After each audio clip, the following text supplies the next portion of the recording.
tout le monde. Il est présentement 19h30. Donc, bienvenue au deuxième Gaga virtuel. Donc, je m'appelle Guillaume Paquette avec Sébastien Morin.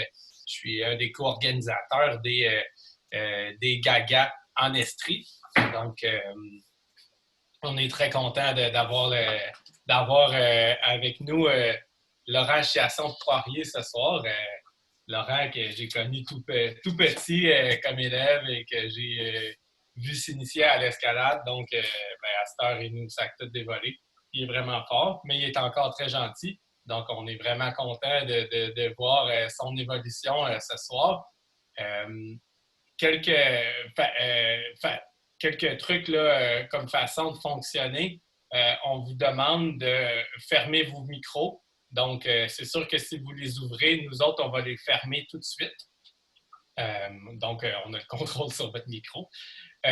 Si jamais vous voulez poser des questions à Laurent, que ce soit durant la présentation ou plus tard, à la fin dans la période de questions, vous pouvez utiliser la petite fenêtre qui dit converser et vous allez être capable de poser la question. C'est moi qui vais recevoir la question, donc pour des raisons de sécurité, le chat est désactivé.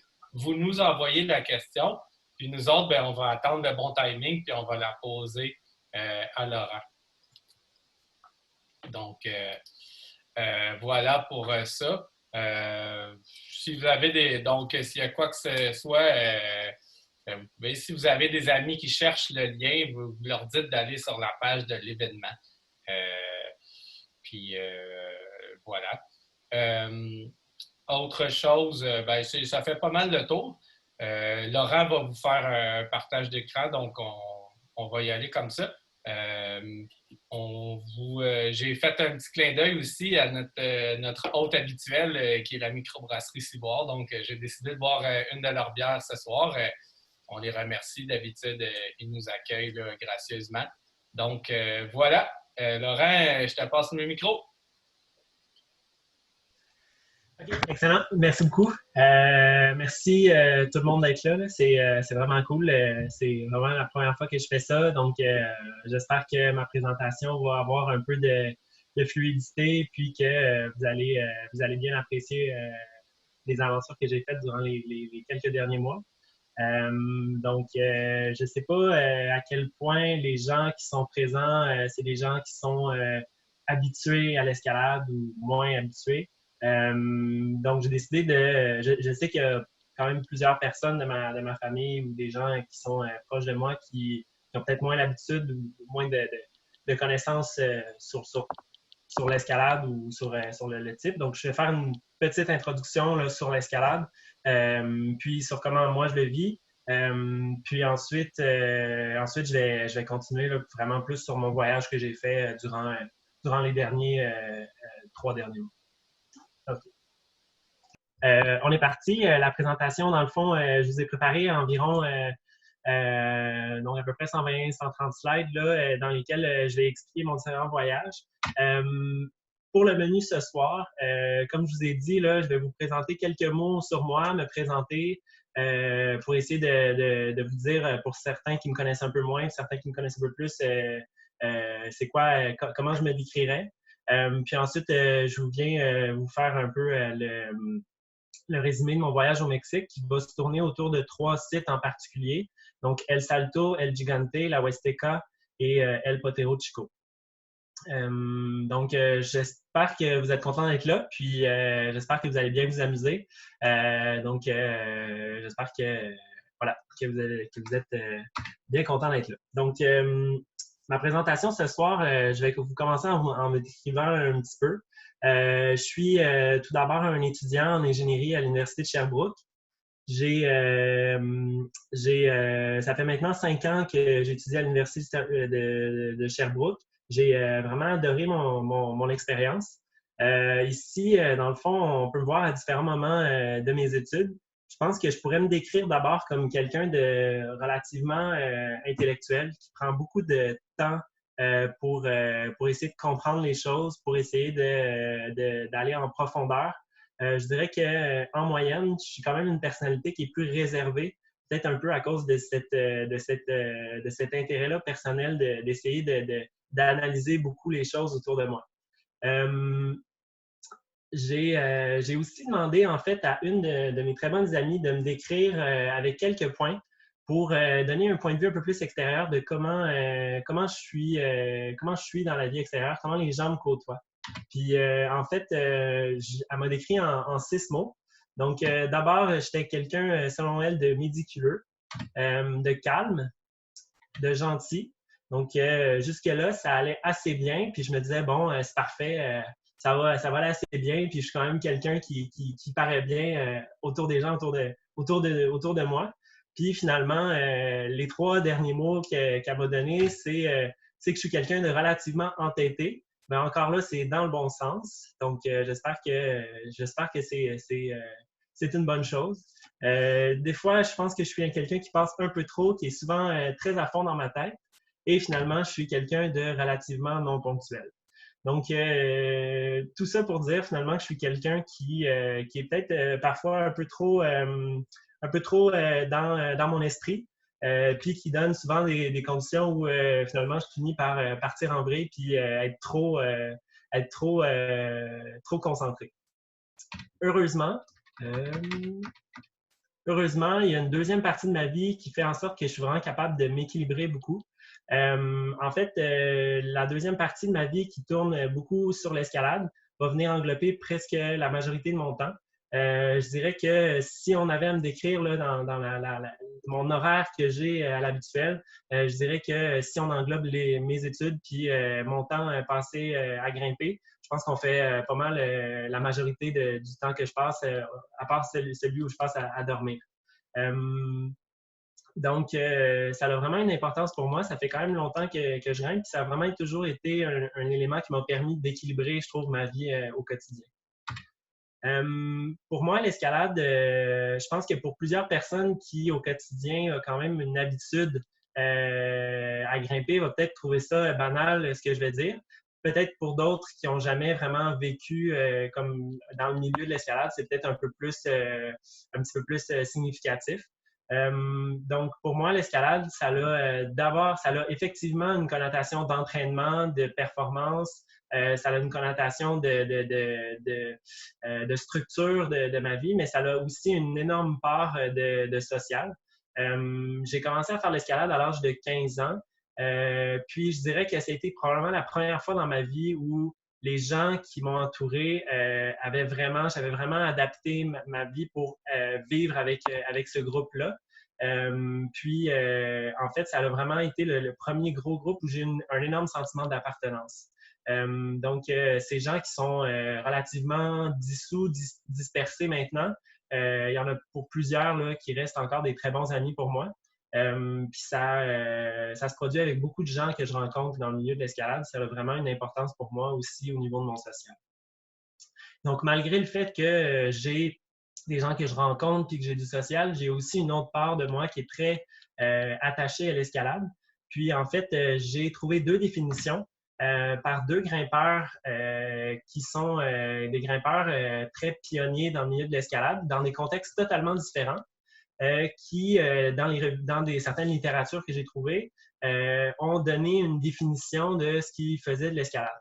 Donc, à gauche, on voit John Basher, un grimpeur des États-Unis, qui a grimpé beaucoup dans la région de Yosemite. Et à droite, en fait, on voit Patrick Edlinger, qui est un grimpeur qui a majoritairement vécu là, à la Palue du Sur-Verdon en France. Donc, 2 contextes relativement différents, oui, avec une certaine culture de l'escalade qui est similaire. Puis les 2 en sont amenés à comparer, en fait, l'escalade à la danse.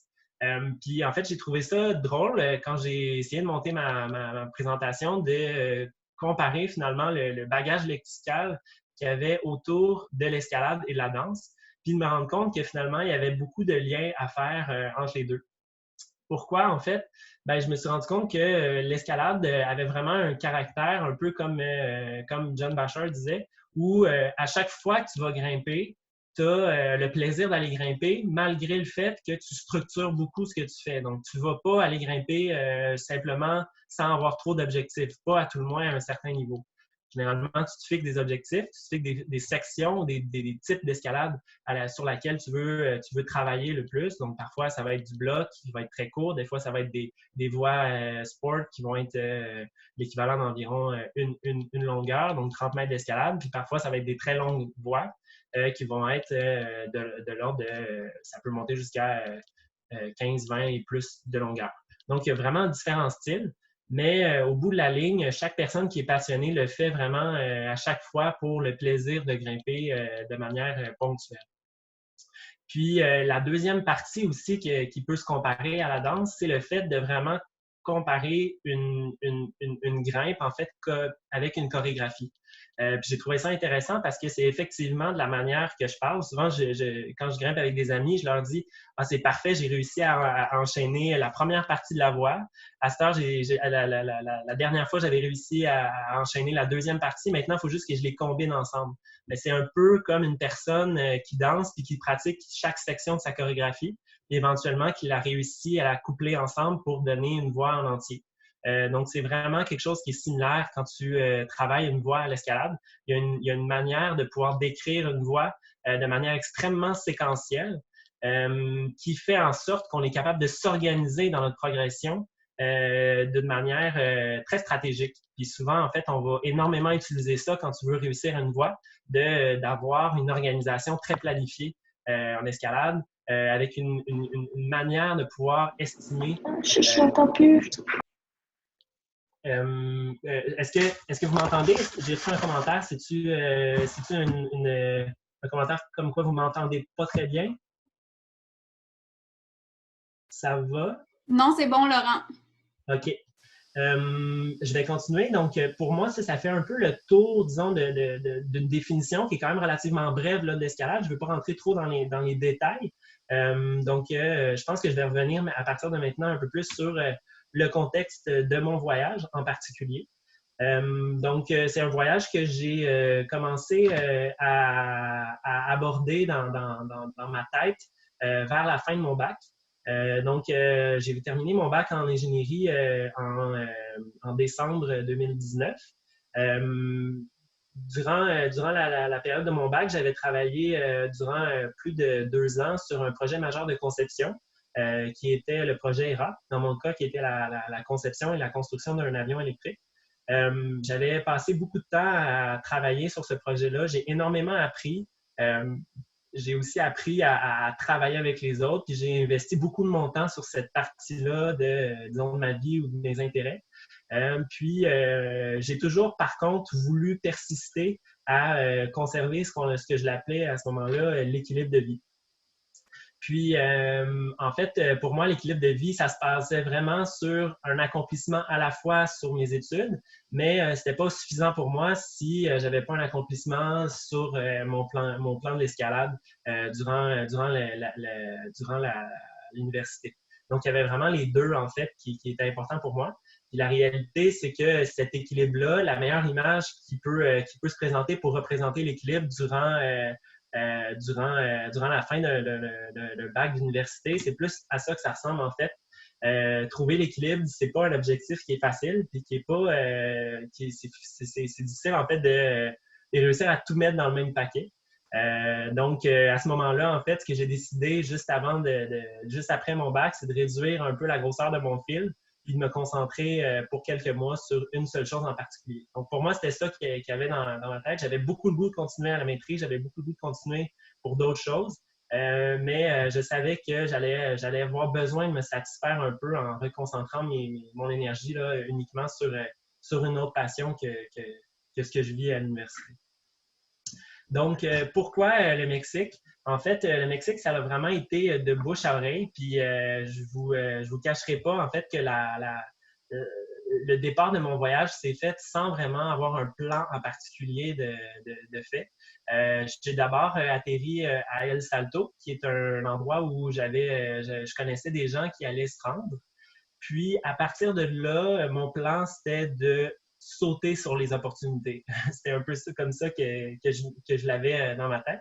C'est peut-être pas exactement comme ça que je l'ai présenté aux gens autour de moi. J'avais peut-être pas tout à fait, j'avais peut-être un peu de plan, j'avais quelques possibilités, mais grossièrement, là, j'ai vraiment voulu me laisser les portes ouvertes. Puis, ça l'a éventuellement décheminé sur un voyage qui est resté centré pas mal sur la même région dans le Mexique, mais où j'ai pu grimper là, vraiment à fond. Donc, mon voyage, comme je vais vous le présenter, se déroule à El Salto. Ensuite, je passe une semaine à El Gigante. Ensuite, je finis à la Huasteca et al Potero Chico. Je vais principalement vous parler de El Salto et El Gigante. Et par la suite, en fait, je vais revenir parler un peu plus, un peu moins, mais quelques slides là, sur la Huasteca et Potero Chico. Donc, le Nuevo León, qui se retrouve, disons, proche de la région de Monterrey, la grande ville au nord-est du Mexique. Donc, c'est à cette région-là que j'ai atterri et je me suis dirigé vers Ciénega de González, le point jaune le plus inférieur sur la carte qui est ici. Et en fait, à El Salto, qui se retrouve dans la vallée qui est au sud de Monterrey, en fait, c'est un endroit qui est spécifiquement fait pour faire des voies de sport.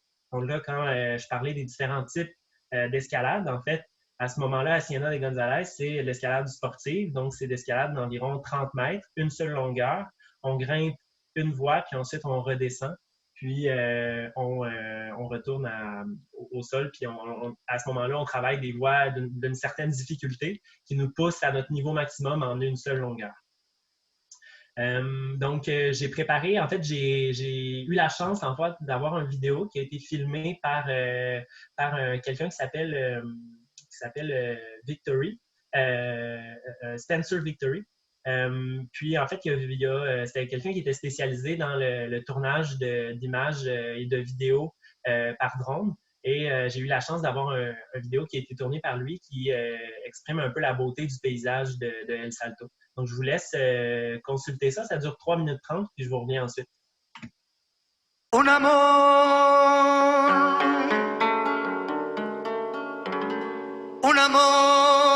vivir.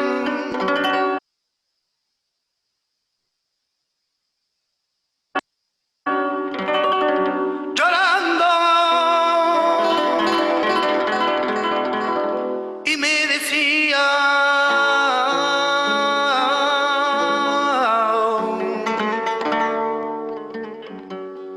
las palabras de Dios. Llorando por ti.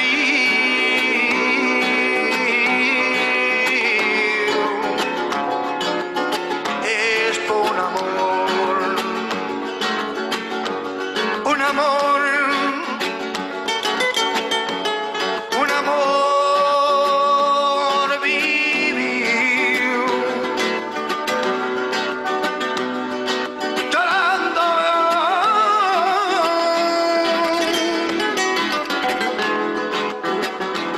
ya atormentado.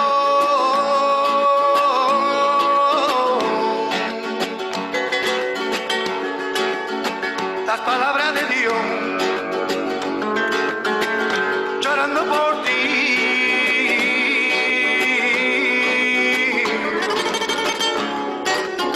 Es con amor. Ay, para allá vivir junto a ti, me enamoré allá de ti. Ya sin tus besos yo no puedo vivir recordado. Ay, para allá vivir junto a ti, me enamoré allá de ti. Ya sin tus besos yo no puedo vivir recordado.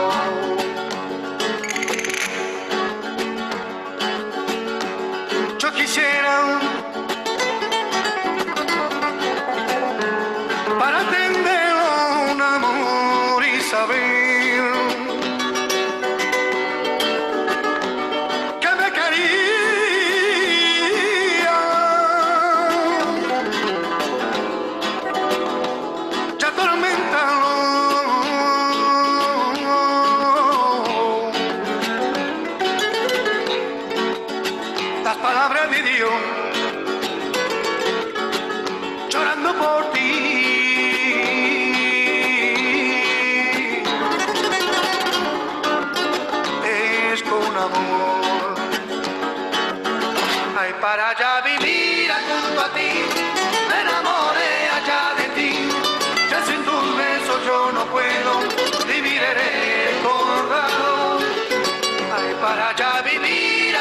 a ti, me enamoré allá de ti, que sin tus besos yo no puedo vivir recordado.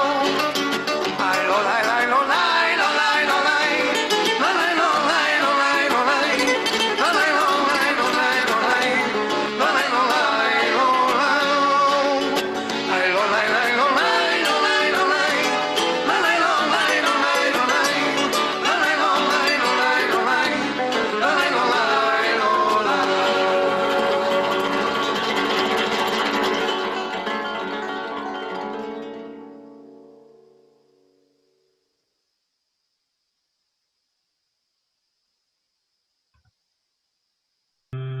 Je vais en profiter tout de suite pour vous demander si vous avez peut-être des questions. Je vais pouvoir continuer ensuite, mais dans le fond, considérant la pause qu'il y a eu, là, Guillaume, y a-t-il des questions en particulier ou des choses que…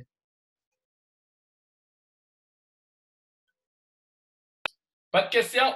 Yes, parfait. Je vais t'interrompre avec plaisir s'il y en a. OK, parfait, excellent. OK, donc on se retrouve à El Salto. Vous avez vu un peu à quoi ressemblait El Salto. Sur une vue de haut, ça ressemble un peu à ça. Donc, il y a un petit village là, de quelques centaines d'habitants. C'est vraiment tout petit. Puis, ce qui fait son charme à El Salto, c'est vraiment la facilité d'accès aux différents sites d'escalade autour du village. La majorité des gens qui sont… en fait, la majorité des gens habitent et campent dans le village de Ciénaga de González et se rendent à pied, là, grimper aux différents sites là, principaux, la Boca, la San Dimas, Tecolote, la Palma puis Sabrosa. Je vais vous en présenter 3 en particulier avec quelques photos que j'ai de ces sites-là. Premièrement, Las Animas.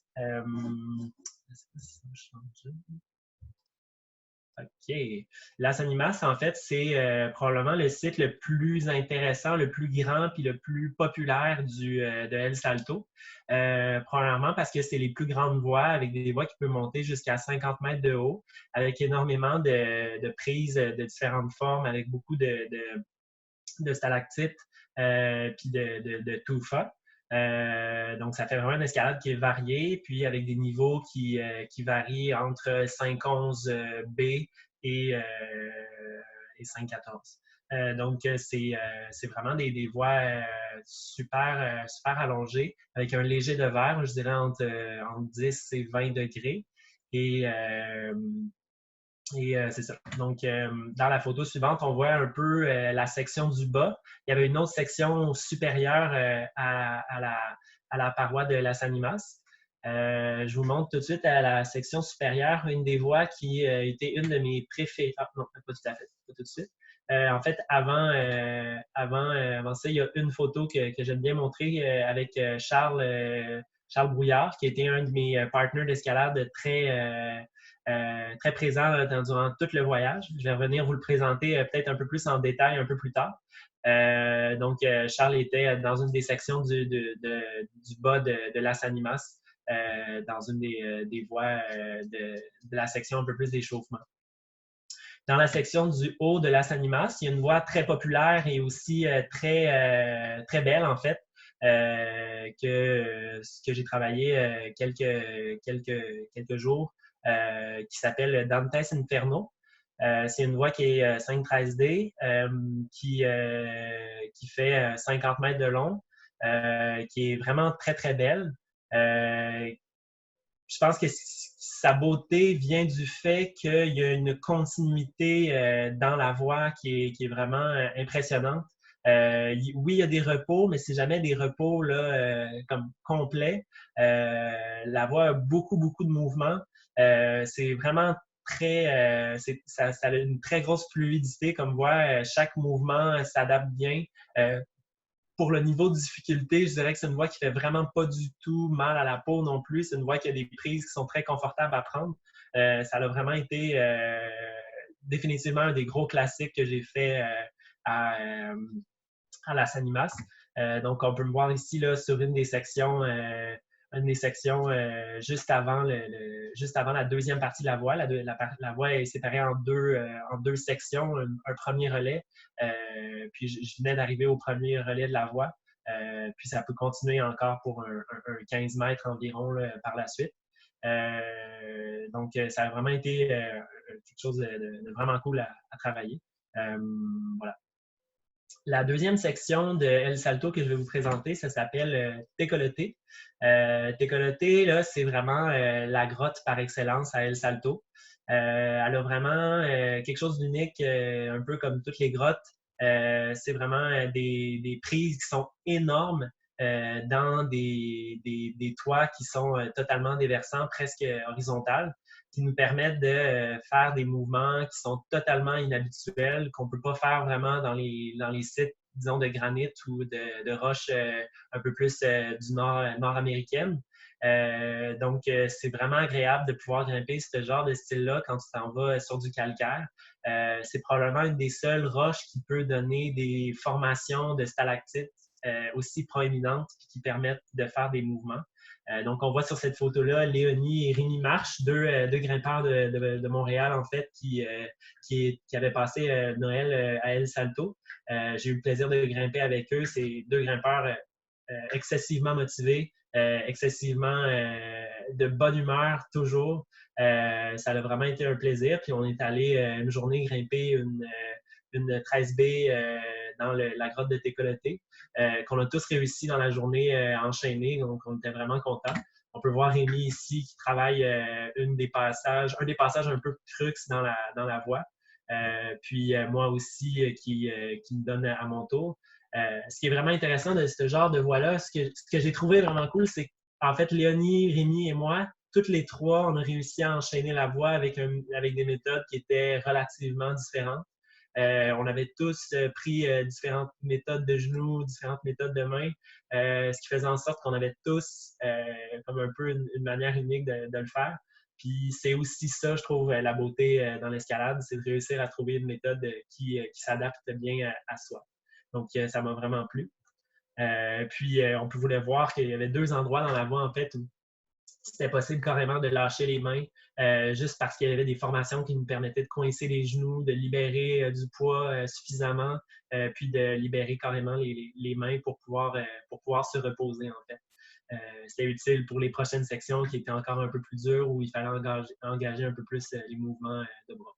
Donc, ça a été vraiment une journée inoubliable passée à la Tecolote. Je suis retourné à quelques reprises pour enchaîner d'autres voies dans ce toit-là puis dans les grottes de Tecolote. Le dernier site, en fait, la dernière photo de El Salto que je vais vous présenter est à La Boca. La Boca, c'est le site le plus à proximité du village de Ciénega de González, qui est à seulement 10 minutes à pied. Et en fait, ce qui est agréable, c'est que il y a différentes périodes de la journée où c'est possible de grimper dans des conditions optimales, c'est-à-dire durant les périodes qui ne sont pas ensoleillées. Puis à la Boca, c'était possible de se rendre là, tôt le matin puis d'aller grimper en fait les voies qui sont là, qui sont très agréables à grimper avec des prises qui sont très rondes, qui ont été beaucoup grimpées en fait, qui viennent un peu patiner, mais qui sont vraiment uniques aussi, chacune d'entre elles. Les voies qui sont légèrement déversantes, encore une fois, je dirais entre 10 et 5 degrés de dévers, donc c'est pas très, très dévers, mais juste assez là, pour quand même engager les bras, mais rester quand même dans des voies qui sont un peu plus techniques par rapport, je dirais, à la Sanimas et à Tecolote, c'est sûr. Donc ça fait le tour de ma présentation sur El Salto. Maintenant, ce qu'il faut dire, c'est que durant le temps que j'étais à El Salto, en fait, je me préparais parce que je savais que j'allais pas passer 3 mois à El Salto, puis je savais que mon voyage n'allait pas se terminer là. Puis je voulais faire quelque chose. Et en fait, ce qui est arrivé, c'est que juste un peu avant de partir, j'ai jasé avec des gens à Montréal dans un gym, puis ils m'ont dit, en fait, je leur ai dit que j'allais au Mexique, et il y a quelqu'un qui m'a sorti un article super intéressant Et en fait, cet article-là a été écrit par Arnaud Petit dans les années 2000, début 2000 là, environ. Puis en fait, cette revue-là relatait la voie de El Gigante qui se retrouve dans la partie nord et centre du Mexique. Et ça m'a vraiment paru une idée vraiment, vraiment intéressante pour moi, pour deux principales raisons. La principale, c'est que c'était un big wall, puis moi, j'en avais jamais fait. Donc, ça semblait vraiment être quelque chose que je voulais essayer dans ma vie. Il fallait vraiment que je fasse ça. Puis la deuxième raison, c'est parce que c'est une voie qui est complètement sportive. Donc, j'avais pas besoin d'apporter puis de trouver de l'expérience dans l'escalade traditionnelle. Parce qu'il y a deux manières de faire de l'escalade. Il y a une manière que c'est en faisant du sport, une manière que c'est en faisant de l'escalade avec des coinceurs. Puis généralement, les big walls, c'est généralement du trad. C'est généralement avec coinceurs. Moi, j'en avais jamais vraiment fait beaucoup. Donc, je me serais pas senti à l'aise de faire un big wall là, en trad pour l'instant. Mais là, le fait d'avoir un big wall complètement équipé en sport, ça a vraiment été pour moi là, comme un signe là, que cette voie-là était faite pour moi, là, puis que ça allait vraiment être important pour moi d'aller l'essayer. Puis à partir de ce moment-là, j'ai su là, qu'il fallait que je me trouve quelqu'un, il fallait que je m'organise, puis il fallait que j'essaye d'aller faire cette voie-là avant de revenir au Québec là, dans mon voyage. Puis un des défis, évidemment, ça a été de trouver un partner. Ça a pris un peu de temps, puis finalement, je suis tombé sur quelqu'un qui était ultra motivé à El Salto, qui s'appelle Manuel Costal, qui est allemand. Donc, on s'est rencontrés à El Salto, on s'était un peu parlé, puis il m'a vite signifié son intérêt à venir grimper El Gigante avec moi. À partir de là, une fois que j'avais eu mon partner, on s'est organisé ensemble, on est allé faire nos achats pour acheter du matériel, prévoir ce qu'on avait besoin, faire nos réservations pour les refuges puis les guides une fois rendus à El Gigante. Donc, on s'est organisé ensemble, on a travaillé ensemble, puis le projet s'est réalisé là, ultra bien. Donc, je vais présenter un peu El Gigante. En fait, El Gigante, elle a quand même une histoire particulière. El Gigante, c'est une montagne qui est extrêmement difficile d'accès. C'est vraiment sa grosse particularité. C'est probablement pour ça que ça a été si long avant qu'elle se fasse équiper, qu'elle se fasse découvrir. La réalité, c'est que j'ai discuté un peu avec notre guide principal et il nous a un peu raconté comment il avait fait pour trouver la paroi. En fait, notre guide était un ancien pilote d'avion, puis c'est en faisant un tour d'avion autour de la vallée de El Gigante qu'il a vu cette immense falaise-là. Puis, après coup, il a discuté avec différentes personnes, il a envoyé des photos sur Facebook, et ben, pas sur Facebook, sur les réseaux sociaux, là, je ne sais pas quel média il a utilisé, mais il a envoyé des photos sur le net. Et il y a des grimpeurs expérimentés, des experts qui ont vu ces photos-là et qui ont dit qu'il faut absolument aller voir cette montagne-là. Puis il nous a raconté en fait que la première fois qu'ils se sont rendus à la montagne, une des premières fois en tout cas, ils sont marchés puis ils se sont rendus jusqu'au point supérieur de la chute ici. En fait, on voit la chute qui est en fait la chute la plus haute du Mexique avec une hauteur là, que je ne suis pas exactement certain la hauteur. Je crois que c'est un peu plus que 300 mètres. Et quand ils sont arrivés là, ce qu'ils ont vu, c'est cette montagne-là ici qu'on voit sur cette photo-là. Donc, la vue de la montagne d'El Gigante, c'est pas moi qui l'ai pris. En fait, j'ai pris la photo sur Internet parce que de mon point de vue à moi, quand j'étais dans mon expédition, mais je ne pouvais pas prendre une photo reculée comme ça de la montagne puisque j'étais toujours sur la montagne. Donc, cette photo-là va me permettre un peu de référencer les différentes sections de la paroi au fur et à mesure que je l'ai grimpée. Donc, voilà, c'est ça. En fait, pour y accéder, une petite histoire aussi que j'ai entendu dire de notre guide, c'est qu'une fois qu'il a apporté des Allemands, en fait, c'était je crois que c'était des Allemands les premiers à avoir arrivé à cette montagne-là. Ils ont voulu atteindre la paroi. Il n'y avait aucune manière connue de pouvoir atteindre la paroi autre que descendre de la chute. Donc, descendre une chute en rappel de 300 mètres, c'est pas si évident que ça. Donc, ce qu'ils ont décidé de faire, en fait, les grimpeurs, ils sont organisés pour faire un rappel. Ils ont mis des points de fixation en haut de la chute. ils ont mis la corde dans le vide, dans la chute, et ils ont descendu. Et ils ont compté un certain nombre de minutes pour pouvoir descendre. Et ils ont demandé aux personnes qui restaient en haut de la chute, une fois qu'ils étaient rendus en haut, de couper la corde. Comme ça, ils pouvaient récupérer leur corde puis aller sur le bord de la paroi. Donc, c'est comme ça la première fois que la voie a été approchée. Une des premières fois. J'ai pas réussi à trouver si c'était vraiment la première fois, là, mais pour raconter un peu l'histoire de comment cette montagne-là a été découverte, là, c'est un peu ça qui s'est passé. Puis j'ai trouvé ça... en tout cas, moi, ça m'a estomaqué quand le guide m'a raconté ça. J'avais de la misère à y croire. Donc, revenons un peu à mon arrivée. En fait, El Gigante, quand on est parti, en fait, on a pris notre avion à partir de Monterrey. On s'est rendu jusqu'à Chihuahua, qui est une ville au centre du Mexique. À partir de Chihuahua, on a pris un autobus qui faisait 6 heures de route pour se rendre jusqu'à la ville de Basaziachi, qui est un petit village là, au centre, vraiment au centre nord du Mexique. Et c'est vraiment plus en montagne, en fait, que ce qu'on pensait, parce que quand on est arrivé, malgré le fait qu'à Chihuahua, on était une température ultra agréable, au-dessus de 20-25 degrés, on est arrivé, puis j'ai montré, je vous montre cette photo-là, malgré qu'elle soit totalement mauvaise, juste pour montrer un peu la sensation qu'on est arrivé là, à voir qu'il y avait de la neige au sol. Parce que là, on se préparait, dans notre préparation, on avait prévu passer 2 jours deux nuits sur la paroi, donc coucher en bivouac. Puis on ne s'entendait pas là, à coucher avec des températures en dessous de zéro. Quand on est arrivé et qu'on a vu ça, on a été un peu stressé, puis on se demandait vraiment qu'est-ce qu'on faisait là. Ça a été un peu spécial. Ensuite, on est arrivé, puis dès qu'on est sorti de l'autobus, il a commencé à grêler. Donc, on est allé louer une petite chambre d'hôtel, puis on a parti un feu. Puis, même dans la petite chambre d'hôtel qu'on avait, en fait, qui était plus un motel qu'un hôtel, moi, je n'arrivais pas à enlever mon manteau, il faisait trop froid. Puis, je m'attendais tellement pas à cette température-là. J'étais un peu stressé, j'avais un peu les papillons dans le ventre, puis je me disais « Ah non, j'espère que je vais pouvoir la faire. » Heureusement, j'étais avec un gars qui était ultra positif. Chaque chose qui arrivait, Emmanuel était capable de le prendre avec un sourire, il était capable de simplifier la vie, puis ça a vraiment été plus facile de passer au travers parce qu'on a vraiment gardé un esprit positif, puis ça a vraiment tourné dans le bon sens.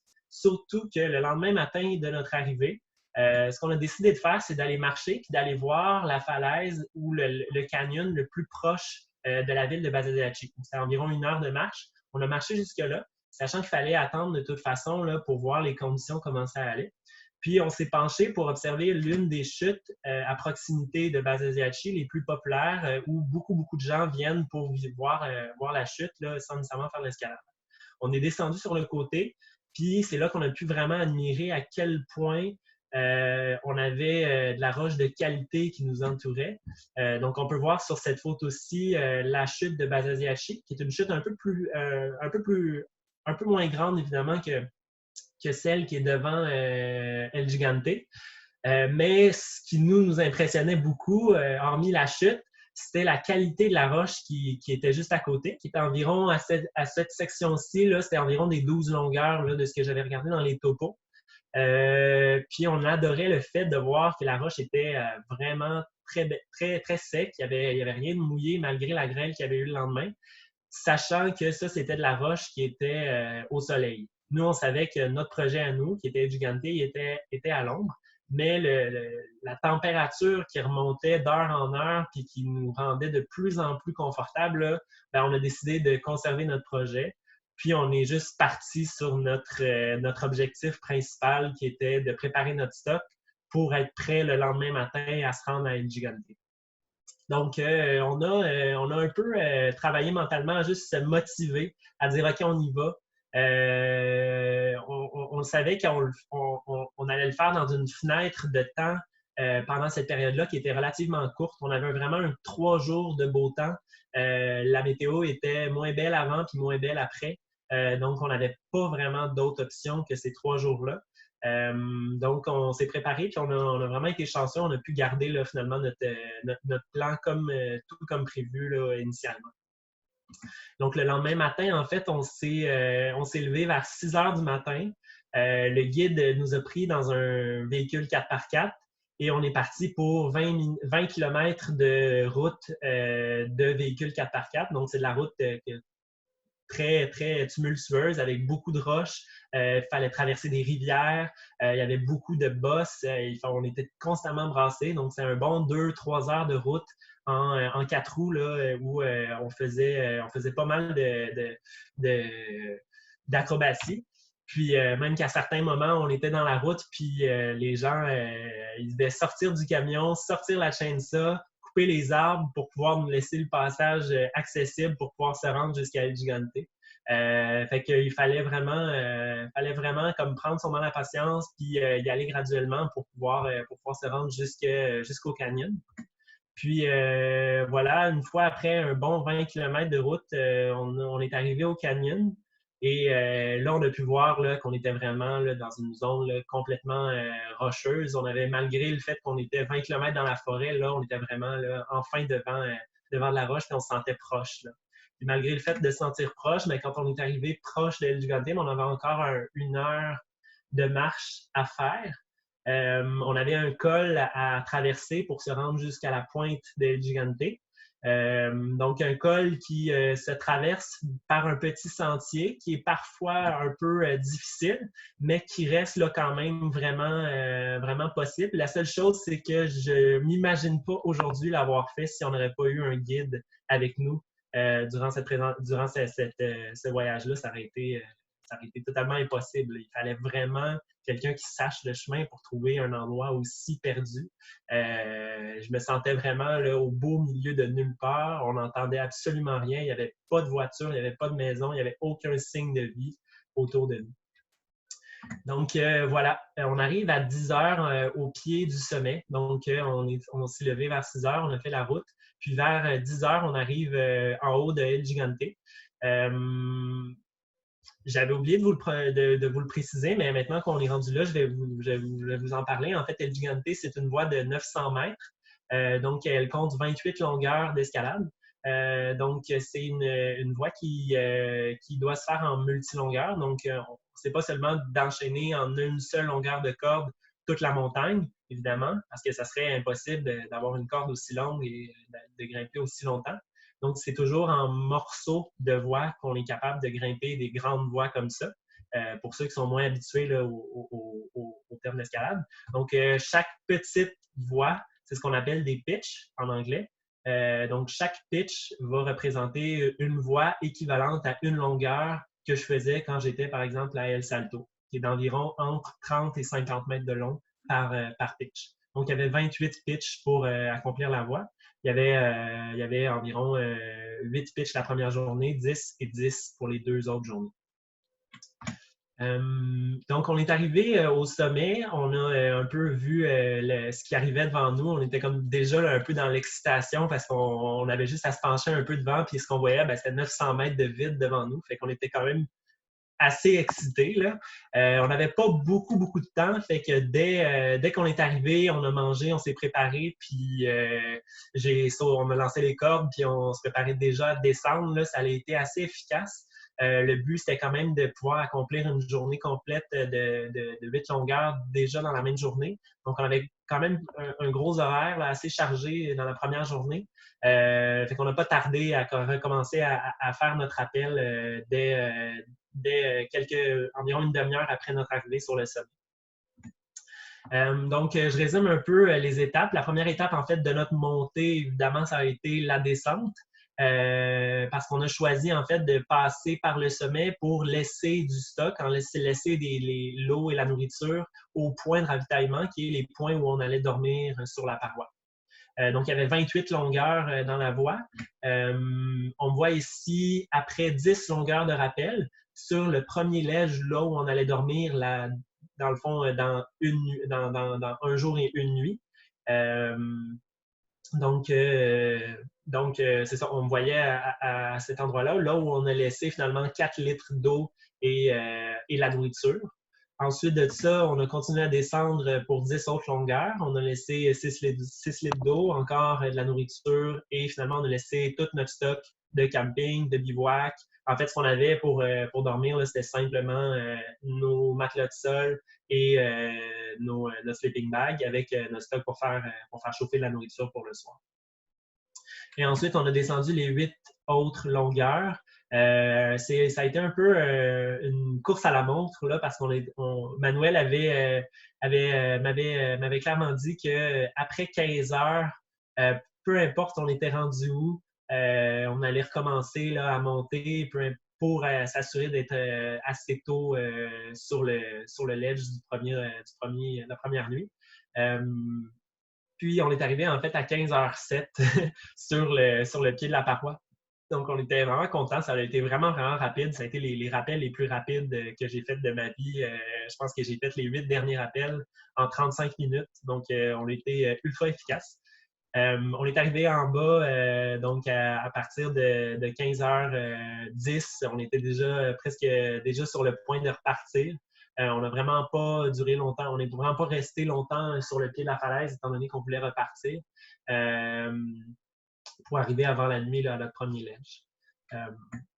Donc, je résume la première journée. En fait, on n'avait pas beaucoup de matériel. Je n'ai pas pris de photos particulièrement de notre première journée d'escalade là, sur la falaise. Mais on avait 8 longueurs à faire, qui étaient en moyenne 5-11+. En fait, qui était pas mal 5-11+. Il y avait peut-être une 11B, une 11D, puis le reste, c'était des 11C. Là, donc, c'était vraiment très stédé. C'était à peu près tout le temps la même cote. C'était relativement facile pour notre niveau, donc on a pu les grimper relativement rapidement. Puis on est arrivé au premier ledge pour dormir à 6h30. Donc on est vraiment directement quand on est arrivé, on est sorti les frontales, puis 5 minutes après notre arrivée sur le ledge, on était dans cette situation-là là, où le noir complet est englobé, puis le soleil s'est couché. Donc on a vraiment été dans un timing relativement serré, mais qui nous a permis de grimper toutes les voies à la lumière du jour. Donc, on était vraiment dans un bon timing. On avait bien prévu notre temps. Ça a été super agréable. Donc, durant la nuit, on a eu quand même une grosse journée la première nuit. Donc, on n'a pas passé beaucoup de temps réveillé. On a pris notre repas du soir, puis on a passé le reste de notre nuit à dormir. Le lendemain matin, finalement, on s'est levé vers 7 heures le matin, donc pas très tôt non plus, pour prendre le petit déjeuner. Donc, on voyait, ça, c'est mon endroit où est-ce que je dormais. En fait, on avait l'équivalent d'environ 1 mètre par 2 mètres chacun pour dormir. Je pense que Manuel avait un petit peu moins de place que moi. Je suis l'heureux élu dans la première nuit de sommeil où j'en ai profité pour avoir un peu plus d'espace. Puis, c'est ça. Donc, on a déjeuné face à la montagne avec le soleil qui ne venait pas toucher la montagne. Donc, on était vraiment toujours à l'ombre. Il faisait quand même froid. Là, le déjeuner était toujours un peu frisquet. Là. La deuxième journée, ça a été la même chose. Il faisait peut-être autour de 5 degrés. Peut-être au début, c'était un peu plus froid. Là. Ça se réchauffait graduellement durant le courant de la journée. Mais la première voie de la journée là, était quand même très froide. Là. Ça a été quelque chose. Surtout considérant que la deuxième journée, on avait 10 longueurs à faire, comme je vous avais dit. Et les 2 premiers pitchs de la journée, c'était dans les plus durs à faire. Donc, on avait un 12D tout de suite en partant. C'était quand même pas facile pour nous. C'est quand même un niveau qui est assez exigeant. Donc, un 12D, quand il fait en bas de 10 degrés puis que tu n'es pas échauffé, c'est un peu froid quand même. Là. Fait que ça nous a bien réveillés. Ensuite, on avait un 13A suivi de quelques 12 et quelques 5-11 pour le reste de la journée. Donc, ça a été une journée quand même bien remplie de voies qui nous ont amené quand même à avoir du challenge. Hey Laurent, on a une petite question. Oui, je vous écoute. Oui, en fait, on me demande si le second grimpait ou faisait du jumard. Le second grimpait tout à fait. Oui, on a toutes les deux toutes fait les voies. Là. On n'a jamais jumarré. Là. On n'a pas beaucoup... En fait, dans les voies, là, avant, je les avais marquées, mais je les ai enlevées. En fait, sur les voies ici, là, moi, j'ai enchaîné. On a tous les deux comme fait du onside dans les 12A, 12B. On n'a pas réussi trop à enchaîner les 12D et les 13A, qui étaient quand même assez dur, très technique aussi. C'est pas quelque chose que je suis habitué de grimper, là. C'est comme vraiment des mouvements endulfaires. Mais toutes les deux, en fait, on a tout le temps conservé un ordre logique de grimpeur en multipitch, c'est-à-dire le premier grimpe, ensuite repose au relais, repart tout de suite vers la deuxième longueur ensuite, et l'autre revient et repart. Donc, ça permettait d'économiser du temps, là. Mais je pense que c'est relativement... Quand tu es dans une équipe qui est du même niveau, là, pour chacun pour les deux personnes, c'est pas mal ce que les gens font généralement pour sauver du temps, là, c'est de s'interchanger les voies en lead à faire pour être le plus efficace possible finalement. Ouais. Donc voilà, c'est moi juste avant de monter dans la 13A. Je me suis proposé pour la faire parce que j'aime beaucoup les voies un peu déversantes. Donc, c'est une voie qui est un peu à trous, là. C'est une voie ça ressemble un peu à du rocher à trous un peu sablonneux. En tout cas, moi, ça me faisait passer aux gorges du Tarn, là, mais c'est quand même la couleur est très différente, là. Mais quand je l'ai grimpé, là, ça ressemblait un peu aux gorges du Tarn. Je trouvais que c'est quelque chose avec beaucoup de trous pockets. Des tridoirs, des bidoirs, des choses comme ça. Ça a été super agréable. J'ai pas réussi à l'enchaîner là, dans le crux du milieu.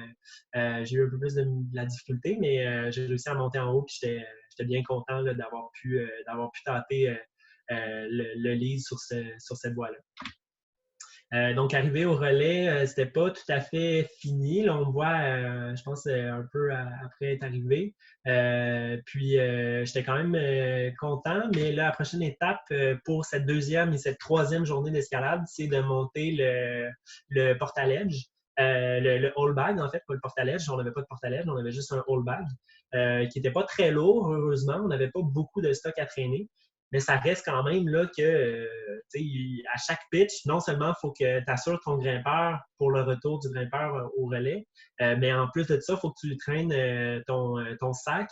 En général, ça allait super bien. Je dirais qu'en général, là, 90% du temps, on n'a pas eu de problème. Le sac était dans le vide et il n'y avait aucun blocage. Certains moments, on a dû balancer un peu le sac pour pas qu'il se coince sur des roches durant la montée.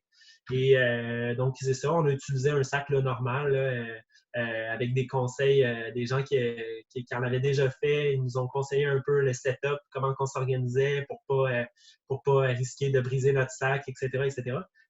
J'ai eu le conseil d'un gars super expérimenté de Sherbrooke, en fait, une connaissance dans le milieu des grimpeurs d'Estrie qui s'appelle Fred Brench.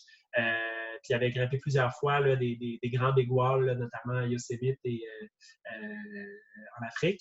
Et il m'avait un peu dicté là, comment faire un setup qui aurait eu de l'allure pour nos 3 jours d'escalade. Puis ça a été un succès. Là, on était vraiment contents du résultat. Ouais, ça montre un peu comment on s'est organisé là, pour haler le bag. En fait, on avait simplement un appareil là, qui s'appelle un traction, mais grosso modo, on avait un système équivalent du gris-gris, mais en plus bloquant, qui nous permettait de tirer notre sac au fur et à mesure. Puis même dans les pitchs où c'est un peu plus facile, on pouvait aussi assurer le grimpeur en même temps, fait qu'on gagnait du temps. Fait que le but là-dedans, c'était d'être efficace. Là, c'est des choses qu'on avait préparées un peu avant le départ.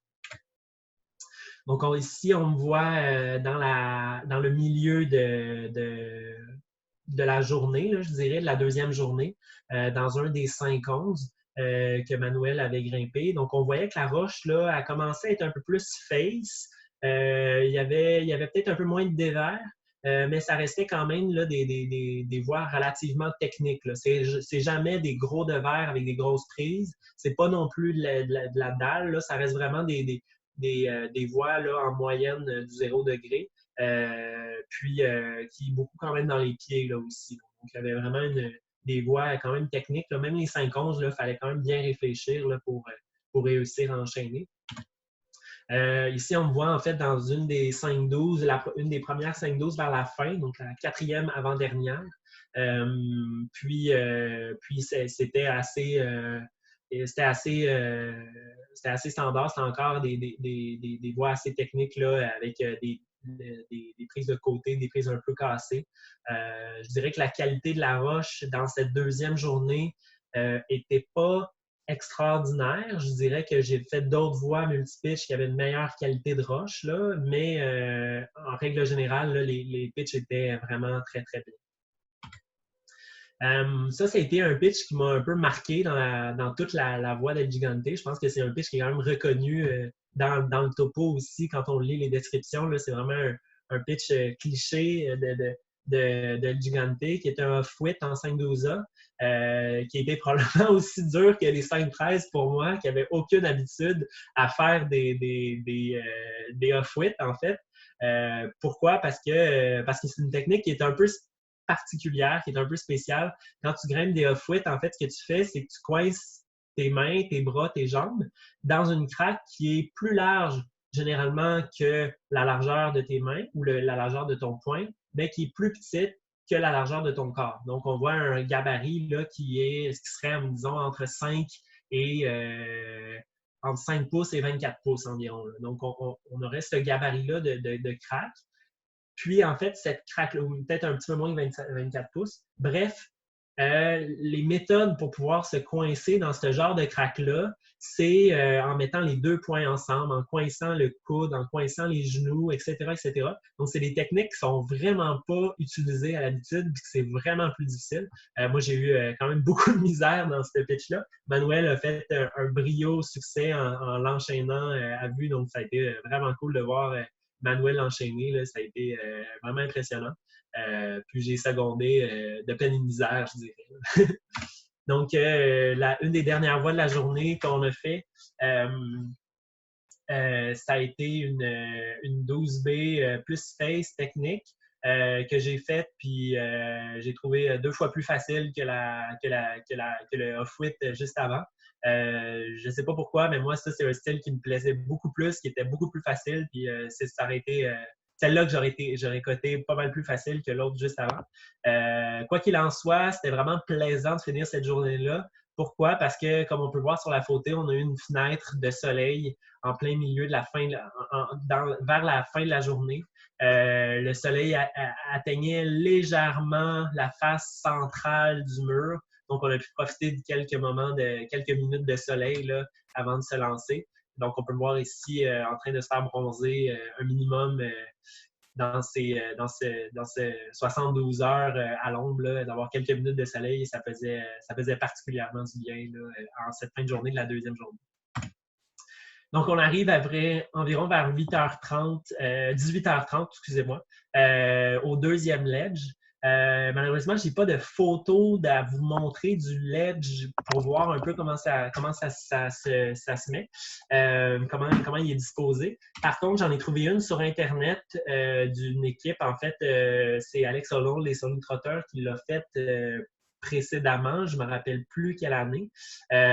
Donc, sur leur article qu'ils avaient fait, en fait, ils avaient publié des photos où on pouvait voir comme il faut le ledge. Donc, je me suis permis d'en remettre une en précisant que c'est pas la mienne et en montrant finalement que c'est un espace qui était relativement restreint mais qui était assez confortable pour 3 personnes là, sur le deuxième ledge. Il était beaucoup plus confortable que le ledge de la première nuit là, en termes d'espace. Donc, on avait cet espace-là pour dormir là, à 2. Donc, on était quand même bien. Donc, la nuit, la deuxième nuit, on s'est encore une fois régalé avec notre menu du jour qui était relativement exactement la même chose que la première nuit, c'est-à-dire des frijoles ou bien des haricots en purée et avec des pita. Donc, c'était notre repas du soir qui était un vrai délice considérant toute la journée qu'on avait eue. Le lendemain matin, on a décidé de se réveiller un peu plus tôt, donc vers 6 heures. On avait vraiment l'objectif d'arriver au sommet un peu plus tôt que la journée précédente. Pourquoi? Parce qu'on avait un point de rendez-vous à atteindre avec les personnes qui nous attendaient. Donc, on voulait être un peu plus efficace, on voulait partir un peu plus tôt puis arriver un peu plus tôt en haut. Ça a bien fonctionné. Donc, j'ai pris encore une fois mon déjeuner miracle, c'est-à-dire du beurre de cacahuète avec ce que je pouvais bien mettre dessus. Tant qu'il y a du beurre de cacahuète, moi, ça fait mon affaire. Puis ensuite, on est parti pour la deuxième journée où on avait encore une dizaine de longueurs à faire vers 7 heures le matin. Donc, la deuxième journée, comme on peut voir sur l'image ici, on avait 27 pitchs en tout à faire. J'ai viens de me rendre compte qu'on n'avait pas 28, on avait 27 pitchs. Donc, on avait quelques pitchs durs pour premier bloc de la journée. Puis ça se finissait avec des pitchs beaucoup plus faciles par la suite. Donc, on a commencé encore une fois avec une température qui était relativement froide. La première grimpe a été extrêmement difficile. Ça a été très technique. Je crois bien qu'il y a des prises qui ont brisé dans la voie aussi. J'ai trouvé ça un peu plus dur. Ensuite, les autres, j'ai trouvé ça beaucoup plus facile dans la dernière journée. Donc, les 12C, ça a bien été. Les 12B et les 12A ont été quand même plutôt faciles. La seule chose, c'est la 13A qui a été quand même un bon défi aussi, qui était extrêmement technique, là. C'était quand même un bon défi pour moi. Donc, on peut voir Manuel là, avec un petit air fatigué là, dans les yeux dans cette troisième journée, notre dernière journée.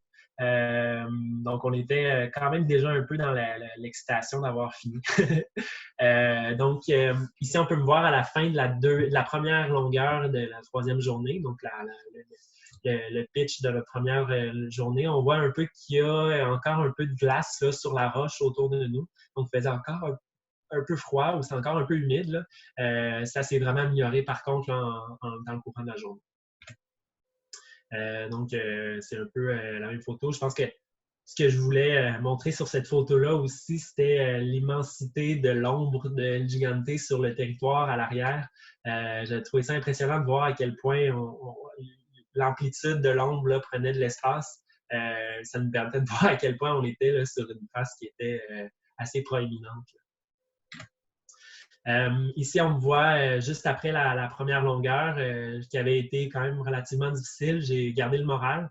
Ça a été une bonne chose parce que par la suite, là, je me suis lancé dans la 12C qui était relativement technique, mais je me suis bien battu et que j'ai réussi à faire à vue dans cette troisième journée-là. On était un peu plus fatigué. Ça donnait un petit peu de positivisme là, dans la journée de pouvoir enchaîner quelques 12 plus. Là, et ça l'a fait du bien. Ça, c'est la fameuse 13A que je vous parlais plus tôt, qui était un face technique, quand même relativement long. Là. Je pense que c'était un 40 mètres, ce pitch-là, si je me rappelle bien. C'est vraiment un pitch à croûte, vraiment des petites prises assez techniques, un peu cassant malheureusement. Mais ça reste quand même vraiment de la très belle escalade là, tout le long de la journée. Là. Fait qu'on était vraiment chanceux, vraiment contents. Donc là, on arrive presque à la fin de notre journée. On était tous les deux un peu excités encore de finir. Manuel avait encore vraiment le sourire. On était positifs. On profitait des derniers moments. Les derniers pitchs ont été particulièrement inoubliables. Je vous recommande en particulier le pitch numéro 25, qui est un 12B à trous. Pour moi, ça a vraiment été le plus beau pitch que j'ai fait. Malheureusement, j'ai cherché et je n'ai pas trouvé de photo de ce pitch-là. Mais il était vraiment impressionnant parce que c'est un pitch sur une proue très aérien où tu avais vraiment le vide en arrière de toi qui te permettait de sentir un peu l'effet de la hauteur là, du 900 mètres là, qui était derrière toi. C'était vraiment très agréable. Ici, on peut me voir dans l'avant-dernier pitch avant d'arriver au sommet. J'ai terminé le dernier pitch pour aller jusqu'au sommet par la suite. C'était très, très agréable. La roche devenait de plus en plus positive. Donc, il y avait de plus en plus de prises. C'était juste de plus en plus facile. Puis, on avait juste du plaisir là, à terminer la journée avec des mouvements puis des voies qui étaient un peu plus sous notre niveau. Donc, il nous permettait d'avoir un peu plus de temps pour apprécier le moment puis prendre des photos. Donc, on est arrivé en haut vers 15 heures. On était vraiment contents parce qu'on est arrivé, on ne savait pas trop quelle heure il était. On voyait que le soleil était quand même encore haut. Puis on regarde l'heure. Puis quand on voit 15 heures, on fait comme OK, on a vraiment réussi là, à atteindre notre objectif là, d'être assez efficace dans cette dernière journée-là. Puis on était vraiment contents, en fait. Je pense que ce qui nous a permis d'un peu de prendre du temps à se définir comment on se sentait dans ce moment-là. Puis en fait, j'ai utilisé 3 mots pour nous décrire un peu à la fin, mais grosso modo, on était particulièrement émerveillés, moi puis Manuel. On avait comme une vue exceptionnelle. On était fiers parce que on a quand même été une team. En tout cas, moi, j'ai vraiment eu beaucoup de plaisir avec lui. Puis ça a été une équipe. On a été une équipe, je pense, très complémentaire. Ça a été très agréable. Puis j'espère que éventuellement, on va pouvoir se recroiser parce que ça a été vraiment là, ultra positif là, comme expérience. Puis finalement, on était pas mal déshydratés aussi. C'est sûr que une des sensations les plus excellentes que j'ai vécues dans ma vie à ce moment-là, c'est quand j'ai pris une gourde d'eau qui était venue du dépanneur quand on est allé chercher de l'eau après notre retour au village, puis qu'on l'a bu. Là, j'ai littéralement l'impression d'avoir bu du punch aux fruits ou n'importe quoi qui est ultra sucré. Là. C'est vraiment la sensation que j'ai eue à ce moment-là. Puis, je finirai un peu la présentation sur El Gigante. Presque fini, mais la présentation sur El Gigante, juste en mentionnant à quel point ce territoire-là reste une zone qui est inexplorée et surtout inexploitée dans le plan de l'escalade. C'est effectivement une zone qui est totalement difficile d'accès. Je pense que c'est une des raisons pour laquelle un paysage aussi impressionnant et aussi avec autant de potentiel dans l'escalade reste encore aujourd'hui là, inexploité parce que l'accès à cette vallée-là est extrêmement difficile. Mais je regardais ça et je me disais comment ça se fait qu'il n'y a pas d'autres longueurs parce qu'il y a des voies comme El Gigante, là, il pourrait en avoir tellement dans la falaise, dans la vallée autour de El Gigante. Donc, je pense que je le garde en mémoire puis j'ai parlé à plusieurs personnes qui ont l'habitude de faire l'ouverture. Je leur ai dit, mon Dieu, tu devrais aller là pour ouvrir des poids. Donc, j'ai trouvé ça vraiment impressionnant de voir cette vallée-là. Notre chemin du retour avec quelques photos, encore une fois, où on pouvait voir les quelques formes que prenaient les rochers autour de El Gigante. Puis, tout ça s'est terminé par la rencontre de nos guides autour du point d'arrivée. Puis on a passé un autre bon 2 heures dans le 4x4 à revenir encore une fois. Puis malgré que c'était tumultueux, malgré qu'on était toujours en train de se faire brasser de tout bord, de côté, je pense qu'il y avait vraiment un moment de confort extrême dans ce 4x4-là durant le chemin du retour, juste de se sentir bien après avoir enlevé enfin notre harnais puis d'être sur la terre ferme. Ça a été super agréable.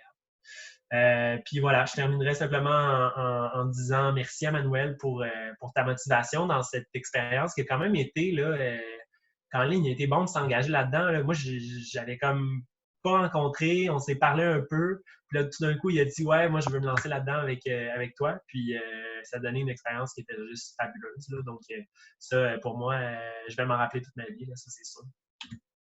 Puis on voit ici le guide avec qui on a fait affaire, qui est justement la personne là, qui a aidé à ouvrir la voie il y a une bonne quinzaine d'années, peut-être plus que ça encore. Ça fait quand même longtemps que la voie a été ouverte. Il nous racontait sur son cellulaire que quand il était... En fait, il nous racontait en personne que quand il était en train d'ouvrir la voie, il a passé 3 mois à chaque jour à appeler par radio les gens qui travaillaient sur la montagne, sur El Gigante, pour communiquer avec eux, avoir de l'information, savoir comment ils allaient, s'il y avait besoin de nourriture, s'il y avait besoin d'eau. Puis il a participé indirectement énormément au développement de cette voie-là. Donc, on peut lui en remercier, ça c'est certain. Donc, voilà, ça termine la présentation pour El Gigante. Je vais maintenant vous parler quelques slides sur les 2 autres endroits que j'ai été dans mon voyage. J'en ai pas beaucoup parce que c'est pas... pour deux raisons. En fait, là, ça n'a pas été la partie de mon voyage où j'ai eu le plus d'objectifs à préparer pour ça. Donc, j'ai surtout fait de l'escalade de sportive et un peu de multipitch. Donc, je vais vous présenter quelques multipitch qui m'ont marqué, présenter les gens avec qui j'ai grimpé, puis ça va clore ma présentation. Donc, en fait, la Huasteca est un site un peu spécial. Là. Comme on peut voir ici, la Huasteca, ça se retrouve un peu au sud de la grande ville de Monterrey. Je suis revenu dans la région du Nuevo León en ce moment. Puis, quand on rentre dans la vallée de la Huasteca, on rentre, puis une des premières grandes falaises qu'on rencontre, c'est cette falaise-là, en fait, avec une voie qui s'appelle The Life You Can Save. Ça a été, donc, je ne me rappelle plus l'année exactement quand ça a été ouvert. Donc, c'est environ une 11 longueurs, dans le 12+, encore une fois, qui a vraiment un beau cachet, surtout dans la partie centrale de la voie où il faut traverser puis rentrer vraiment dans un côté aérien où on est vraiment exposé là, dans le vide complet. C'est très, très agréable là, à faire cette voie-là. On a vraiment une belle vue aussi. La prochaine photo permet d'un peu de traduire la vue que j'avais quand j'étais sur cette voie-là. Derrière moi, j'avais la grande ville de Monterrey et j'avais les différents secteurs aussi qu'on peut voir sur les crêtes où on allait grimper aussi à d'autres journées. Je vous présente ici mon partner qui s'appelle Charles Brouillard, ou en tout cas sur Facebook, il s'appelle Charlie Fogg. Donc, Charles Brouillard a été mon partner, je dirais, pour à peu près, 90% du temps de mon voyage, bien que c'est juste en ce moment que je vous le présente. Ça a vraiment été quelqu'un de significatif dans ce voyage-là, dans la mesure où il m'a permis de respecter mes défis personnels de motivation, puis de performance, puis de vouloir aller au plus loin. Puis il m'a même accompagné là-dedans. Puis lui aussi, il s'est poussé. Puis il a vraiment... on était toutes les deux, on se levait. Puis à 8 heures, boum, on était sur le mur. Puis on commençait à grimper. J'ai adoré le rythme de vie au quotidien que j'avais avec lui. On s'est fixé des projets. Puis on a vraiment une super belle vibe. Très centrée sur l'escalade.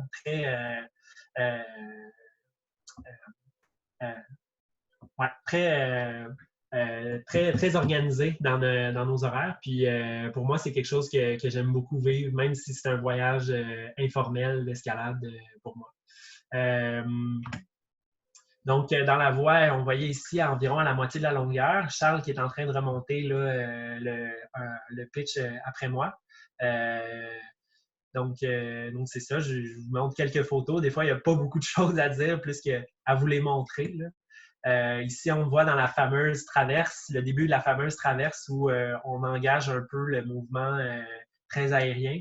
Parce qu'une fois passé la proue, en fait, on n'a pas de prise de pied directement en dessous. Il faut comme monter un peu pour pouvoir se poser les pieds. Puis vraiment, ce qu'on a en dessous de nous, c'est vraiment le vide total.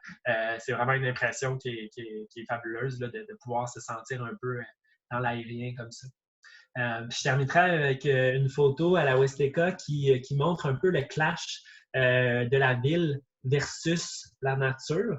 C'est vraiment incroyable parce que quand tu es à la Huasteca, surtout sur le pic de cette montagne-là, tu regardes d'un côté puis tu vois l'immensité industrielle de la ville de Monterrey. Puis tu regardes de l'autre côté, en fait, puis tu vois juste un vide total. Puis tu n'aurais vraiment pas l'impression que cette photo-là a été prise exactement de la même position géographique. C'est vraiment incroyable de voir la différence. Puis je me tournais la tête de chaque côté, puis c'était juste vraiment incroyable de voir que les falaises, la roche, puis les montagnes marquent une brisure du développement industriel instantané géographiquement. Puis moi, je trouvais que ça m'intéressait beaucoup de voir ça. Finalement, la dernière destination de mon voyage, ça se passe à Potero Chico. Je ne ferai pas une très grande présentation sur El Potero Chico. Je pense que beaucoup de gens sont déjà allés.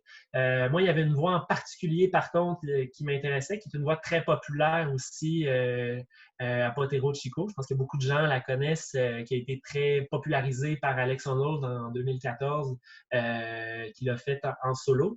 C'est drôle parce que moi, quand j'étais jeune, j'étais allé la même année qu'Alex Honnold grimper à Potrero Chico. Puis j'étais jeune, j'avais comme 17 ans. C'était mon premier vrai voyage d'escalade. Puis on avait vu Alex Honnold, puis on était tous impressionnés. On était super stressés quand on le voyait. On avait l'impression d'être devant une star de cinéma ou je ne sais quoi. Fait que ça nous a fait bien plaisir. Puis, quelques semaines plus tard, après que nous, on ait fait ce voyage-là, ben lui a enchaîné cette voie-là en solo. Fait que dans le fond, dans ce voyage-là, moi, j'ai eu le plaisir de la regrimper avec Charles encore une fois. Donc, El Sendero Luminoso, qui est un 15 longueurs, en moyenne 12, 5-12, c'est ça, 12 longueurs en 5-12 et 3 longueurs plus faciles là, en 5-10 et moins. Puis, donc c'est ça. Donc, pour moi, on peut me voir ici dans la deuxième longueur de El Sendero Luminoso sur 15. Donc, on voit, j'ai juste fait un petit zoom in là, pour me voir, mais la vraie photo, disons, c'est celle-là. Ça a vraiment été, pour moi, je crois, le multi-pitch le plus de qualité que j'ai fait dans ma vie. Pas parce que c'était la plus grande, que c'était la plus dure, tout ça, mais la qualité de chaque pitch, chaque prise que j'ai pris avait d'abord été super solide. Il n'y avait rien de cassant. C'était super sécuritaire. Tu n'avais pas l'impression que tu allais prendre une prise avec le potentiel qu'elle puisse lâcher. Puis ensuite de ça aussi, parce que chaque mouvement était très technique, était très délicat, mais avait tout un sens, puis on dirait que tout était bien placé. J'ai souvent tendance à dire, quand je parle de cette voie-là, là, que si j'aurais pris chacun des pitchs individuellement, puis je les aurais mis un à un sur un mur en single pitch, chacun des pitchs là, aurait été un classique là, pour moi, là, aurait été un 5 étoiles là, sur un topo. Là. Pour vrai, ça a vraiment... Moi, je trouve que c'est une des plus belles voies que j'ai faites dans ma vie. Puis voilà, ça a vraiment été ultra incroyable comme expérience. On a décidé, moi et Charles, de le faire en 2 jours. La première fois, je l'avais fait en une journée, où je n'avais pas réussi à enchaîner le deuxième pitch. La deuxième fois, on est retourné, puis on l'a fait en 2 jours, dans l'objectif de vouloir tout enchaîner sans tomber là, de A à Z. Donc là, on passait un peu plus de temps sur chacun des pitchs si on avait des choses à retravailler. On n'avait pas besoin de stresser ou de presser puisqu'on avait seulement environ, je dirais, 200 mètres d'escalade par jour à faire, ce qui n'est pas énorme en fait. C'est quand même relativement restreint. C'est assez facile là, de rentrer ça dans une journée. Donc, on prenait vraiment notre temps. Puis c'était très tranquille. La deuxième journée, on s'est levé puis on a vu les nuages qui ont un peu englobé la vallée. Puis quelques minutes après notre première voie, on s'est rendu compte qu'on était complètement submergé de nuages, qu'on n'était plus capable de voir le sol.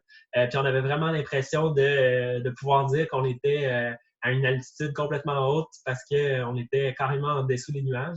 J'ai une super photo aussi de Charles qui est assis dans son harnais, puis en arrière de lui, en fait, on voit rien d'autre que les nuages au-dessus et en dessous de lui. Donc, on était dans une ambiance vraiment exceptionnelle. Ça a comme un peu commencé la journée un peu de manière mythique, là, selon moi. Puis ici, j'ai une photo là, de Charles qui est presque dans lequel on est presque rendu vers la fin de notre voyage, puis de notre voie, en fait. Puis ici, on me voit, là, je dirais, environ 3 longueurs avant la fin de la grande voie. On venait d'enchaîner toutes les pitches durs de El Sendero Luminoso, fait qu'on était contents, puis il ne nous restait plus que des parties, je pense, un peu plus faciles là, selon ce qui restait là, après. Donc, je finirai ma présentation juste en remerciant un peu la famille de Charles au grand complet, en fait. Jenny, Charles, Eva-Fé, puis Milan, qui ont été vraiment entre guillemets, un peu une famille d'accueil pour moi pendant ces 2 mois-là, qui m'ont vraiment comme partager mon quotidien. Je partageais mon quotidien avec eux. J'étais un peu de mon côté parfois. Des fois, j'étais un peu plus avec eux. Puis, ils me permettaient de vraiment, en fait, gérer mon énergie comme il faut. Puis, c'était vraiment positif. Puis moi, ça a vraiment fait partie des choses, des éléments importants puis marquants de mon voyage. Encore une fois, l'escalade a été une partie importante, mais le social a fait son chemin aussi puis m'a permis de connaître des gens exceptionnels aussi. Donc, voici une dernière photo de notre prochain grimpeur fort qui, déjà à son âge, est capable de faire des fly avec un bout de bois puis de faire de la musculation. Donc, on pense que ce petit grimpeur-là va être prochainement un des plus forts. Et finalement, en cette période de confinement, j'espère pouvoir vous retrouver bien vite sur le bord d'une paroi et je vous embrasse très fort. Merci de m'avoir écouté. Hey, merci beaucoup, Laurent. C'était vraiment super. J'ai une autre question aussi. Plus tôt dans la présentation, tu parlais des Gypsy Kings. Est-ce que tu es capable de nous dire d'où ça vient? Je veux dire la musique, la trame sonore de la vidéo de Spencer Victory sur El Salto. J'imagine. OK. En tout cas, la Gypsy King, en tout cas, je ne sais pas si c'est ça la question. Si c'est Gypsy King, la chanson qui a été choisie pour la trame sonore de la vidéo sur El Salto ici, si je vais à la fin, il me semble que la musique de la trame sonore, c'était Gypsy King. Moi, j'ai retransmis ce que Spencer avait mis. J'ai pas retouché à sa vidéo parce que c'est son œuvre, là, c'est son travail. Fait que j'ai gardé ça comme ça, puis c'est la vidéo qu'il avait choisie. C'est la musique qu'il avait choisie. OK. Ben, super. Merci, Laurent. Si jamais il y a d'autres personnes qui ont des questions, vous pouvez toujours là, les écrire dans le chat ou lever la main. Puis ça va nous faire plaisir là, d'envoyer les questions à Laurent. Laurent, je suis fière de toi. Merci. Good job, Laurent. Merci. Ça a duré combien par curiosité? Ça a duré combien de temps? Moi, j'ai pas vu le temps passer. Ben, il n'est pas tout à fait 9 heures, là. Fait que ça a pris à peu près 1h15, peut-être. 1h15, 1h30, là, si on n'inclut les petits bugs. Je t'aime, mon loulou. Yeah. Depuis quand Charlie Fox est un lève-tôt? C'est une bonne question. Ouais, je pense que ça dépend des moments, mais d'après moi, avoir un bébé, ça aide pas mal à se lever tôt, ça. Ça, c'est sûr. Parce que je pense que Jenny est un peu moins lève-tôt, mais peut-être un peu plus couche-tard, puis Charlie, c'est plus le contraire, là, mais tu sais, eux autres s'organisaient chacun leur bord pour avoir chacun une partie du bébé, là. Fait que je pense que ça se gérait comme ça, là, puis je pense que Charlie faisait vraiment bien, en tout cas, faisait sa part pas mal aussi. Là. Ouais, je pense qu'il était victime de Jenny. Ouais, on a aussi une question. Peux-tu nous partager ta réflexion sur Nolan Smith? Oui, tout à fait. Je ne sais pas c'est qui a posé la question, mais je suis content que quelqu'un m'en pose la question. Là. Nolan Smith, j'ai lu un peu sur lui, j'ai pas beaucoup lu. Mais dans le fond, c'est quelqu'un qui était quand même expérimenté là, dans le domaine de l'escalade du plein air. C'est quelqu'un qui avait en fait beaucoup qui était déjà, je pense, sponsorisé. Puis qui était vraiment un gars de plein air professionnel dans différents domaines. Là. Je pense pas que c'est juste l'escalade. Puis, ce qui est arrivé, c'est que je suis allé monter cette voie-là, El Gigante, du 13 au 13 au 16 février. 3 jours. Puis, dans la fin du mois de février, Nolan Smith est arrivé pour pouvoir grimper cette falaise-là avec sa blonde. Des grimpeurs expérimentés, probablement plus forts que moi, là, qui avaient probablement l'habitude encore plus que moi de faire des big walls. Puis, il est arrivé quelque chose au pitch 14 Dans le fond, Nolan Smith était en train de leader le pitch 14, qui n'était pas un des pitchs durs, qui était un 5-11 plus. Il se tenait debout sur un rocher. Puis ce qui est arrivé, en fait, c'est que le rocher a chuté, le rocher a décroché de la roche avec la corde de lead qui était juste en dessous de la roche, puis qui a coupé puis qui a sectionné sa corde.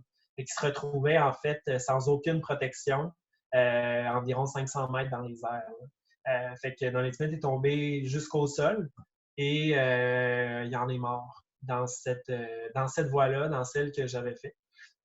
Puis j'ai partagé un texte que j'avais écrit quelques jours après que j'ai appris, en fait, la journée que j'ai appris cette nouvelle-là. Dans ce temps-là, j'étais à El Potrero Chico.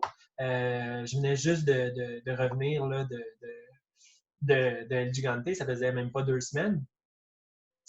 Puis je me suis rendu compte que quelqu'un était mort à l'endroit où est-ce que moi j'avais grimpé, puis ça m'a fait quelque chose de particulièrement, je me sentais particulièrement interpellé dans cette situation-là.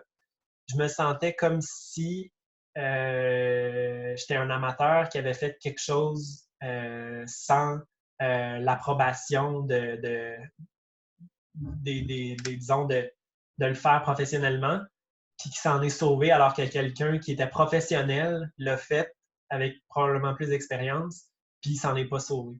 J'avais l'impression d'être un peu un intrus là-dedans, puis je sais que c'est une impression qui est peut-être pas exactement celle qu'il faut avoir dans cette situation-là, mais je pense que quelque chose que j'ai redit dans mon texte, c'est que c'est totalement injuste parce que ça n'a rien à voir avec l'expérience qu'il avait, ça n'a rien à voir avec le talent d'escalade qu'il avait, ça a à voir avec un hasard naturel des choses qui a mené la nature à rendre la vie de cette personne-là à néant, alors que celle de toutes les personnes qui avaient fait cette voie-là avant l'avaient faite sain et sauf. T'sais. Puis ça rappelle que quand on fait de l'escalade, peu importe où est-ce qu'on est, puis je pense que ça beau, oui, effectivement, c'est dans un big wall, oui, effectivement, c'est de la roche qui reste moins circulée qu'à l'habitude, mais c'est pas de la roche qui avait jamais été circulée, puis c'est pas de la roche qu'il n'y a jamais personne qui a passé dessus. Puis peu importe tu te trouves où, peu importe que ce soit du multi-pitch ou du single pitch, il faut toujours avoir en tête que des erreurs, des accidents qui sont totalement aléatoires peuvent arriver. Puis ça m'a fait réfléchir en fait longtemps. Puis je pense que rendu là, je pense que la seule chose qui reste à faire, c'est de se rappeler en fait que des gens qui ont vécu des situations comme ça. Puis lui, c'est un excellent exemple que c'est toute l'expérience que tu peux avoir et c'est parfois pas suffisant pour vivre des hasards de la vie. J'ai fini mon message en disant que malgré tout ça, on va tous continuer à faire ce sport-là qu'on carbure à faire, qu'on réussit à trouver une dose d'adrénaline, puis de plaisir, puis de réaction chimique cérébrale qui fait en sorte qu'on continue à le faire parce que ça nous rend aussi drogués que n'importe qui fume n'importe quel type de drogue. Là. Mais grosso modo, on va continuer à le faire. Mais je pense que ça va être important de se rappeler que si on veut continuer à le faire longtemps, il faut parfois savoir poser des limites, puis voilà, c'est ça. Moi, je pense que c'est ça que j'ai retenu. Puis effectivement, j'ai l'impression d'en parler encore aujourd'hui, puis je ne sais pas pourquoi c'est à moi de vous dire que l'autre est mort, pourquoi, alors que ça aurait pu tellement être moi là, dans cette situation-là. Puis c'est quelque chose à méditer, tout à fait. Merci, Laurent, pour ton partage. On avait une autre question. C'est quoi tes prochains plans de grimpe en multilongueur après le confinement, évidemment? Actuellement, j'ai repris une maîtrise à l'Université de Sherbrooke. C'est certain qu'il va y avoir d'autres projets qui s'en viennent. J'ai pas encore décidé, mais j'ai plusieurs endroits que j'aimerais bien aller. Maintenant, je pense que les prochaines destinations actuellement qui circulent dans ma tête, ça se retrouve un peu plus en Europe. J'ai voyagé énormément en Europe, mais plus pour du sport. Je pense que j'aimerais bien retourner à des endroits, refaire des grandes voies. Probablement encore en sport. Je n'ai pas particulièrement l'intérêt de faire du trad. Donc, je pense que si je veux refaire des multi-pitch, ça va probablement être en sport. Puis, je pense qu'un des bons endroits pour faire ça, il y a entre autres la Suisse, il y a entre autres Taria au Maroc. Puis, j'aimerais bien, même si je suis déjà allé, retourner encore dans les gorges du Verdon, qui est définitivement un berceau de l'escalade. Ça, c'est sûr. Super. On a aussi une question. Ça ressemble à quoi de dormir sur un ledge? Est-ce que tu dors vraiment? Je pense que ça dépend des gens. Ça dépend aussi ouais, ça dépend de plusieurs facteurs, là. Mais tu sais, c'est sûr qu'une des premières choses, mais ça s'applique pour n'importe quel, n'importe quel type de camping, c'est qu'aussitôt que tu as un inconfort, faut pas que tu essaies de vivre avec. Faut que tu essaies de le contrer ou au minimum d'essayer de faire en sorte que ton inconfort diminue. Là. Si tu as envie de pisser, il faut que tu ailles pisser. Si tu as froid, il faut que tu t'organises pour plus avoir froid. Puis si tu as faim, il faut que tu t'organises pour plus avoir faim. Après, on était sur un petit matelas mousseux. Je dirais que la grosse différence, c'est que j'arrivais à dormir, mais ça prenait peut-être juste un petit coup de vent pour sortir de la zone de sommeil puis me relever un petit peu. Donc, je dirais que mon sommeil était beaucoup plus léger. Là. Mais j'arrivais quand même à dormir là, un bon... on se couchait tôt, évidemment, parce qu'on n'avait pas énormément de choses à faire, mais entre 9 et 7 le matin, j'étais relativement bien dans mon sleeping bag. J'avais bien dormi. Ouais. Cool, super, merci. Suite à l'autre histoire, on dirait que ça a allumé des lumières, mais il y a des questions sur les points de sortie à El Gigante ou s'il arrive quelque chose, est-ce que tu peux descendre? Bref, la question de l'évacuation s'il arrive quelque chose à El Gigante. Ouais. Nous, je vous avoue que on avait un contact. On n'avait pas un plan d'évacuation précis si jamais on ne pouvait pas atteindre le sommet. Par contre, il existe un sentier qui est environ 6 heures de marche en sentier à partir du bas de la paroi pour retrouver. On avait évidemment un cellulaire, ce qu'il fallait pour communiquer, puis on avait notre guide qui était au courant de la situation, puis qu'on pouvait contacter en cas d'urgence si on avait besoin. Maintenant, si on aurait eu à sortir par le bas, ça aurait été vraiment long. Là, parce que c'était un 6 heures de marche si tu connais exactement le chemin et tu ne t'arrêtes pas. Là, puis, ça aurait été probablement une très grosse marche de retour, mais je pense qu'il y aurait probablement eu une possibilité là, d'avoir des gens à partir du contact qu'on avait qui viennent nous chercher. Puis je dirais que dans les délais d'à peu près 24 à 48 heures, on aurait été sorti de la région, de la nature. Ouais. Ouais.